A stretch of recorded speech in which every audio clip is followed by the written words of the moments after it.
Harris, the club has some exciting news that broke overnight. What is it?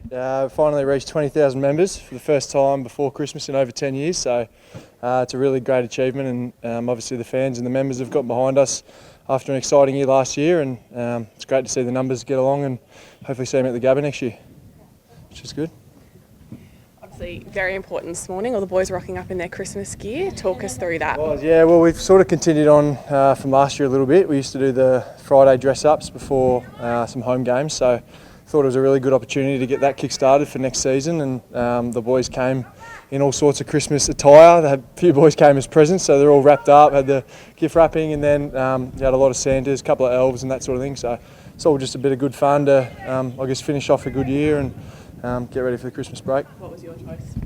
No, I just had like a sweater sort of thing with it, like a vest sort of sweater that just had the Christmas colours and that sort of thing on it. Nothing too flash compared to a few of the other boys, but yeah, it was really good buy-in, and you know, as a club we really try and make it a fun place, and we find that's a really good way to do it.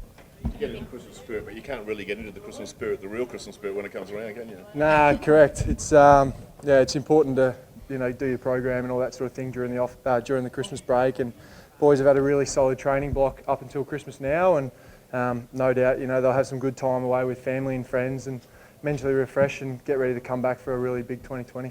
Obviously 2019 was a fantastic year for the club. What do you guys need to do as players to sort of ensure that success rolls on, and you don't see sort of like a situation like what happened with Melbourne this year, where they sort of had a great year and then went back down a bit? I mean, nothing's going to change from our point of view. Since Faye's got to the club, we've been striving for constant improvement, and if every player improves by 2 or 3%, as a group, we're only going to get better. And we're not coming out and saying what can happen next year or what can't happen. We're just going to worry about what we can control, and that's rolling into training every day, training hard, doing everything we can away from the club to make sure that we're in a good position to perform next year. So yeah, we're really excited about what next year holds. I know there was a slight concern that coming back later into the pre-season than normal, you wouldn't have as many weeks before Christmas to get fit and get your structures down and whatever. Like, have you seen any evidence that that's been an issue? No, that hasn't been an issue at all, to be honest. We've had a really good training block. The boys, first 5-year guys, been here for just on 5 weeks, and the older guys that have come back have been here for 3. And we've been training pretty hard before that. It's not like you roll up day 1 to pre-season and you haven't been training. So we'd put a good sort of 6-7 week block in before then of really solid running, and you had a lot of guys training together over the off season, which was positive. So the boys just seem really fit at the moment. Had some good results at the 3K last weekend, and it's been a good block. Do you think you're ahead or on par of this time last year? I'd assume we're probably ahead. I mean, Dimmer, our high performance guy, had some figures in the meeting before just about how we were lifting a bit better and running better collectively as a group, and that's really positive.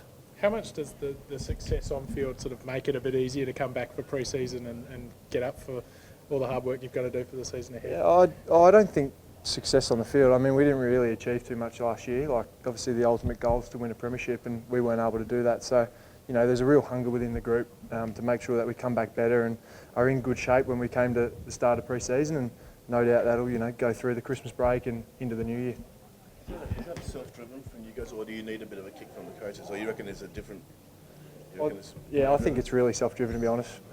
As a playing group, we got together at the end of last season and said, look, okay, we've had an exciting year. We haven't actually achieved anything yet, but at the same time we realise that if we sit on our laurels and don't work hard during the off-season and particularly through the pre-season, that it could potentially go the other way. And as a group, as I said, we've come back in good nick, and just really excited to get into some of the game stuff that we will when we come back from the break, and go to that Tassie camp, which is really solid.